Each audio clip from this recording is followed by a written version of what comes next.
coming to you from the most fun city for board gaming, Omaha, Nebraska. Welcome to the Out of the Dust podcast. I'm your host, Ecstatic Bryce. Tied in with a popular recurring Out of the Dust geek list on Board Game Geek, the Out of the Dust podcast is a weekly podcast that is focused on re-exploring games we play that we hadn't previously played in a year or more. Why did the game get dusty? Why did you decide to dust it off? How does the game compare to how you remembered it? Are you likely to play it more often in the future? These are the questions that we're interested in examining on Out of the Dust. This week on the podcast, episode 37. On the Out of the Dust segment, I'll bring Kingdom Builder Big Box out of the dust, and a contributor will dust off Samurai the card game and Ticket to Ride Map Pack 5. On the reaction segment, I take a look at some of the board game-themed April Fool pranks some of the publishers pulled. On the What I've Been Playing segment, I review Tiny Towns. On the Obscure Bryce game segment, I review Trias. And we wrap up the episode by taking a look at where Race Formula 90 is now. I had a chance to bring Kingdom Builder Big Box out of the dust recently. Kingdom Builder's the rare game I didn't care for at first, gave a second try to, and then liked a lot better after that. Unfortunately, by the time I had formed my new opinion of the game, the original Big Box Kickstarter had come and gone, so I had to settle for a retail edition from Miniature Market. But I got lucky, unbeknownst to me and unpublicized by them.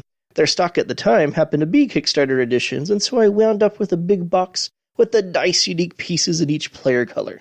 But I haven't played it in 2 years, 1 month, and 22 days, a little after the Harvest expansion came out. But it's one of my wife's favorites, and when we didn't get to it during her birthday month of February, I made sure we'd get to it soon after. Funny thing, I didn't remember any of the Harvest buildings we played with in our undusting plays, so we should probably play even more and refamiliarize ourselves with the rest. But there are some cool buildings and Kingdom cards in that set, which is something I think Kingdom Builder has managed to pull off as successfully as Dominion has, expansion after expansion, introducing new elements that don't bog the game down too much, while keeping the experience fresh and interesting. I always enjoyed this game when I break it out, and my wife remains a big fan, so it's the sort of game I could see not getting dusty again for a while. Let's see what a contributor brought out of the dust. Laszlo Molnar, username Laxox, brought a couple of fun games out of the dust. First was Samurai the card game, a 2009 spin-off of one of Rainer Knizia's highest-rated games. Laszlo last played it 7 years, 9 months, and 1 day ago, and currently rates it a 7 out of 10. He writes, as my review written back then shows, even though I knew Samurai was the better game, I found Samurai the card game still pretty good as a card game adaptation. I still think so, but no, I didn't enjoy the cleverness of the new ideas, some interesting tactics with card placement that triggers figure placement, as much as before, while I found the lack of special tiles took away too much from the experience. So it's still good, just not as good as I remembered. Laszlo also brought Ticket to Ride Map Collection Volume 5, United Kingdom and Pennsylvania out of the dust. This seems to have proven out to be one of the more popular map expansion packs with the general gaming public for the modern classic. Laszlo last played it 3 years, 0 months, and 10 days ago and currently rates it an 8 out of 10. He writes, already 3 whole years since I last played this expansion. Wow, that's rather surprising. Meanwhile, my kids learned Ticket to Ride First Journey, 25 plays, and New York with 14 plays, before moving on to the big game and the expansions. So I play Pennsylvania with them now, and they really liked it. So did I. I know UK is the real gamer's map, but I think I always liked the Pennsylvania side more. Thanks for the contribution, Laszlo, and I agree with you. In my estimation, the UK map slows things down too much, while Pennsylvania introduces the cool, new, and much more interesting Ticket to Ride concept of stocks to the mix.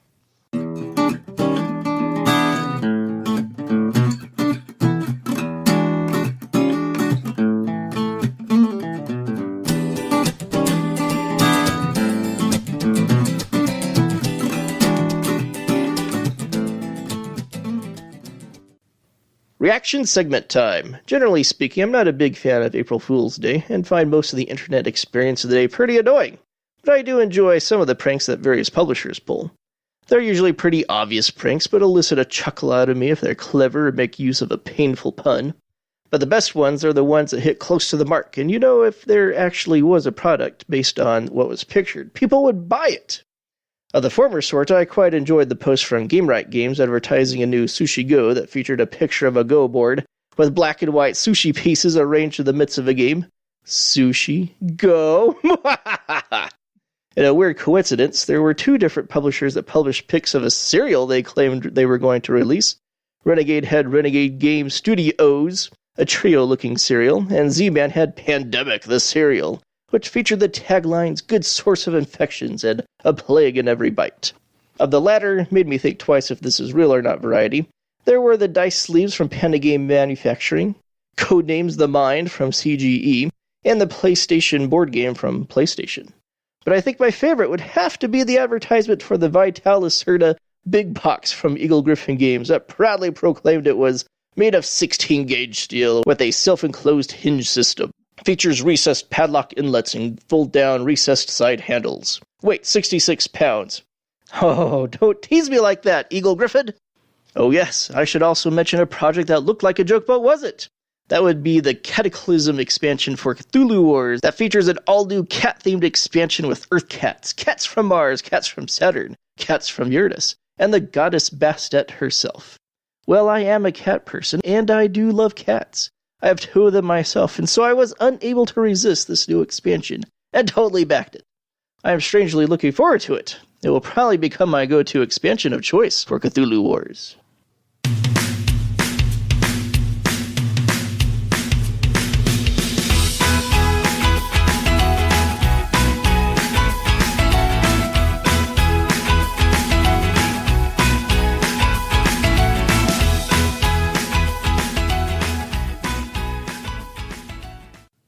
This week on the What I've Been Playing segment, I'm going to tell you about the new game from publisher AEG and designer Peter McPherson's Tiny Towns. Supposedly, the theme of this game has players playing as the mayor of a tiny town populated by forest animals. I say supposedly because this theme didn't come across at all. Not in the components, not in the art, and I only noticed that those are animals on the cover of the box after someone pointed them out. But let's take a look at how the game works. On a player's turn, they call out one of the resources that are present in the game. Each player is obligated to take one of these resources and place it on one of the spaces of their 4x4 grid player board. If they manage to create a pattern of resources matching one of the buildings in play, they'll replace one of those resources with a matching building meeple and remove the other resources from the board that contributed to it.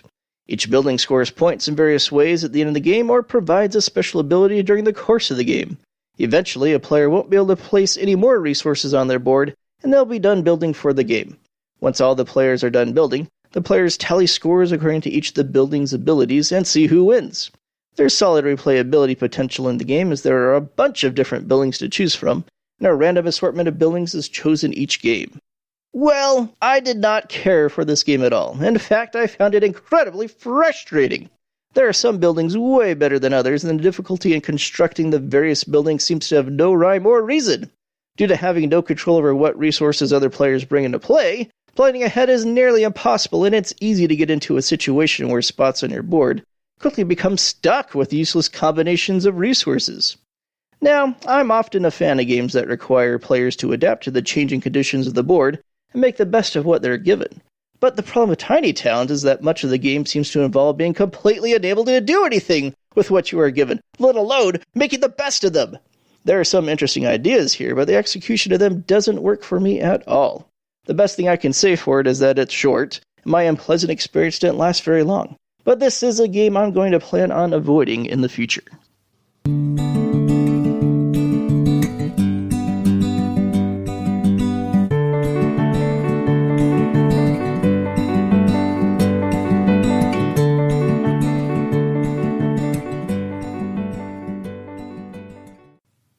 Obscure Bryce Game segment time. This week on the segment, I'm going to tell you about Trias, a 2002 action point allowance area control game from publisher Rio Grande and one-hit wonder designer Ralph Lebkuhl. In Trias, players manipulate the board state to keep their dinosaur herds alive and dominant. Here's how it works. The board is composed of landscape hex tiles in 3 terrain varieties. Each type of terrain can only support a certain number of total dinosaurs on it. At the beginning of a player's turn, they play or draw a random terrain card and move 1 hex tile of that type further away from the center of the board than it currently sits.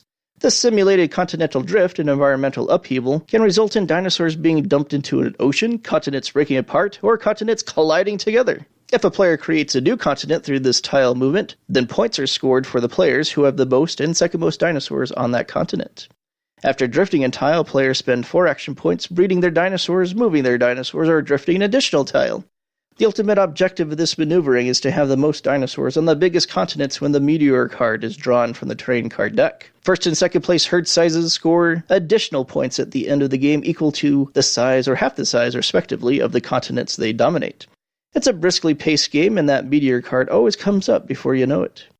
I'm a big fan of the game. Moving the tiles around and the specific rules that govern that are a little fiddly, but it's a very innovative mechanic. In a typical area control game, players move pieces around and fight to gain the upper hand. But in this one, while there's some movement that happens by the pieces, it's more a case of maneuvering the areas of control to your herds.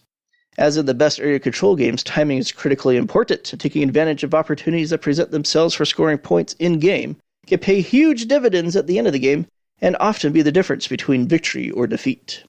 I first became aware of this game on Yakata, as it's free to play there and the short rulebook makes it an easy game to get into. I'm happy to teach or play any listeners that want a game too. A very interesting story came about when I acquired my physical copy of the game years ago. I acquired my copy used in a BGG trade. The previous owner must have been a sufferer of OCD or something similar, because they must have been very bugged by the title of the game Trias, as a shortening of the word Triassic. To compensate, they had taken a black magic marker to every single instance of the word Trias on the cover, the sides of the box, the back of the box, and the rulebook. It added the letters SIC to the end of it to turn the word into Triassic. Additionally, bothered by the fact that a meteor ended the game, which is a debatable cause of the end of the Triassic period of history, the previous owner had printed up his own custom Jurassic period card and pasted it over the old one. Now, the previous owner did not make note of any of these alterations in our trade negotiations, which would usually be very bad form for a trade on BGG. But, lucky for them, I found the alterations quite charming.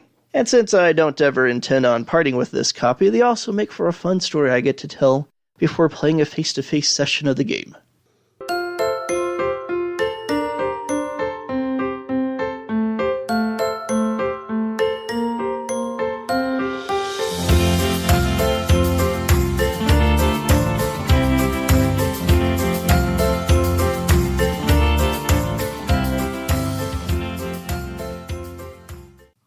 On the Where's the Game Now segment, we're going to take a look at Race Formula 90, a Formula 1-themed race game from publisher Gotha Games, and designer Alessandro Lalla, whose only other design credit is the 2011 18XX game 1865 Sardinia.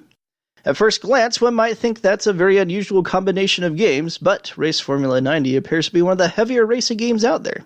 So there's actually some consistency and complexity between the designer's games. Race Formula 90 was another SN 2013 release. It was distributed in the US via a Kickstarter that fulfilled in early 2014. Coincidentally, there's an upcoming second edition that will be appearing on Kickstarter later this year. Race Formula 90 is currently ranked 1,145 on the overall rankings, which is good enough for the 30th highest ranking of SN 2013 releases, fitting between Theseus, The Dark Orbit, and Expedition Northwest Passage. Likely because of its niche theme and relative complexity, it has never appeared on any most anticipated, most played, or most purchased lists. But it did make a couple of appearances on the top up-and-comers lists in mid-2014, appearing for the first time in June of that year at position 43 on that list, between Bad City, which I've never heard of, and Concept, which would go on to be nominated for the 2014 Spiel des Jahres. Race Formula 90 has always been fairly obscure, and it's only become more so since its initial release. Most months, Race Formula 90 is getting 5 to 10 logged plays a month these days. That puts it behind both Theseus The Dark Orbit, which is only doing marginally better this far after its release, and significantly behind Expedition Northwest Passage, which remains by far the most popular of the three, despite being ranked the lowest of them. I've never actually played Race Formula 90, it's not a theme that interests me in the slightest, but I thought it would be interesting to highlight a game in this segment that I hadn't played. The fact that it's supposedly appearing on Kickstarter for a second edition later in the year indicates that there must be enough general interest in the game for the publisher to think a Kickstarter is worthwhile. It'll be interesting to see how well that Kickstarter fares, because if the current plays per month is any indication, I'm not convinced there is sufficient demand. Well, that will do it for episode 37. Thanks for listening. Feel free to join the Out of the Dust Podcast Guild at BoardGameGeek.com. Follow the podcast on Twitter at OutOfTheDustBGG. Leave a comment at the Guild. PM me on BGG